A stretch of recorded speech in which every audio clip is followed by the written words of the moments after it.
I beg to differ. He picked her up and carried her back to the bedroom and threw her down on the bed. She sprawled out, her hair wild in a halo around her head. What are you planning to do, mister?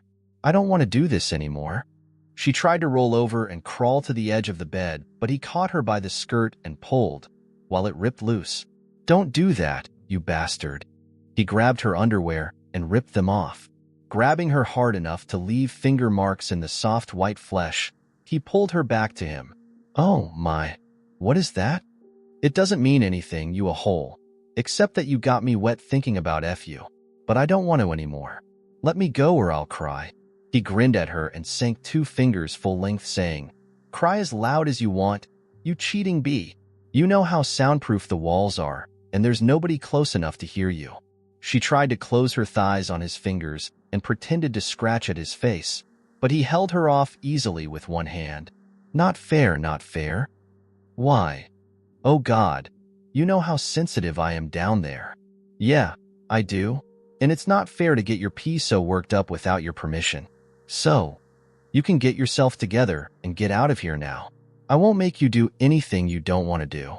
She looked at him with a stunned expression for a moment, then smiled. What kind of bastard are you? You get me worked up and then drop me. Go to Frank. His D won't do it for me.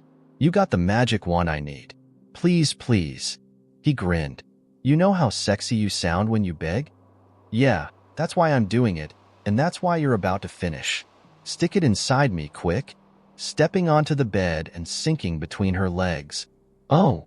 Then grabbing her shoulders and pushing her back onto the bed. Then she was screaming without words and scratching his back and neck so hard with her long fingernails he knew he'd need an antibiotic later. Oh, sweet God. That's what I was talking about, baby. Nobody else does it like that. He looked down at her smiling face and not smiling back. He said softly, Let's see how many we can go for then. And he continued again and again. It was part lust and part sheer fury that he hadn't known he felt. He had been in shock when she'd first told him about the young blonde, and now it felt like it had been growing the entire month inside him. He loved her, but goddamn, he wanted to hurt her at the same time. Then she had managed to grab him around the neck and pull him to her with iron female strength, and she captured his hips with her legs locked around him, and she held him, but he couldn't achieve the separation to really drive it home. She was kissing the side of his face and kept whispering, I'm so sorry, baby.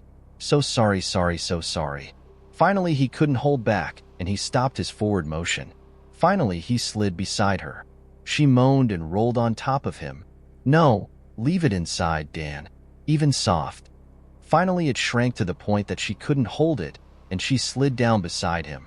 Whispering into his ear, she said, There's nobody in the world who could do that to me, baby. Just you.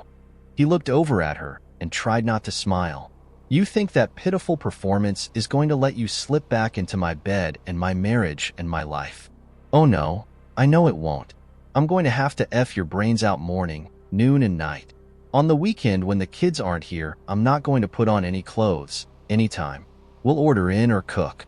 I'm going to F you until even Viagra won't get it up for you. You think you can F me into the ground? She smiled an innocent smile. I know I can. Even if I can't walk when it's time to go to work, I can out-F you, baby. That's where we women have it all over you strong macho men. He pulled her to him and kissed her. You know you hurt me really badly. I didn't think anyone could hurt me like that again after Holly, but you did. I know it, Dan. I have no excuse except I was so hurt I wasn't thinking straight. But I will make it up to you.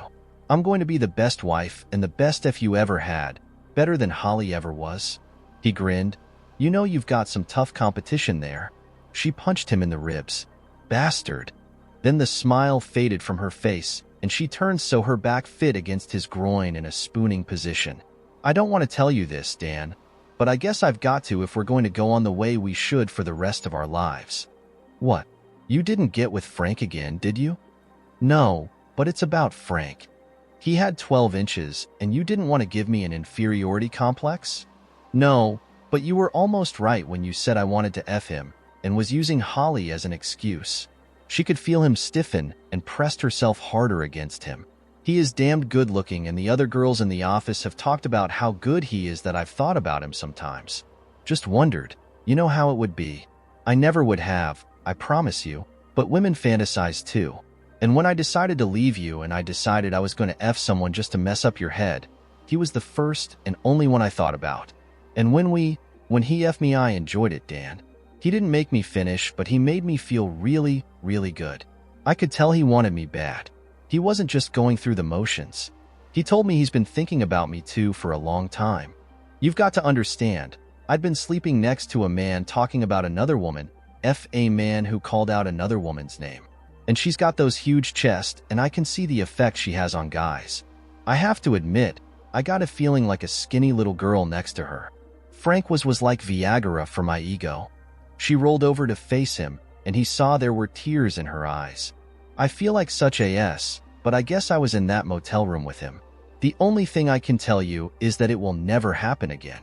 As long as I have you, I'll never need him or any other man. Do you believe me?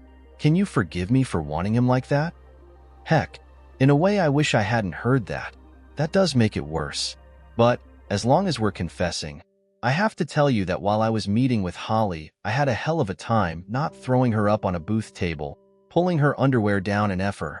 I'm not in love with her anymore, but she was a fantastic. If she had come in crying and saying she was breaking up with Bill and asked me to take her somewhere, I honestly can't say what I would have done. You know I love you, but I'm only human, and so are you. He kissed her again and whispered into her ear, so if that little redhead that works in the office next to you and has those fantastic chests ever comes on to me again like she did at that office party last June, you'd understand if I took her into one of the bedrooms and... He stopped talking because she had his in her small hands and she was squeezing hard. Then she started rolling them like marbles and that did hurt. You ever play with her and I swear to God you'll wake up one morning without these. Are we clear? As glass. I'm kind of fond of those, so I guess I'll have to pass on the redhead. He kissed her again. He would never tell her, but as he did so he was comparing her kiss and her lips to Holly's. Nobody would ever be in Holly's league. But Caroline was the woman he loved.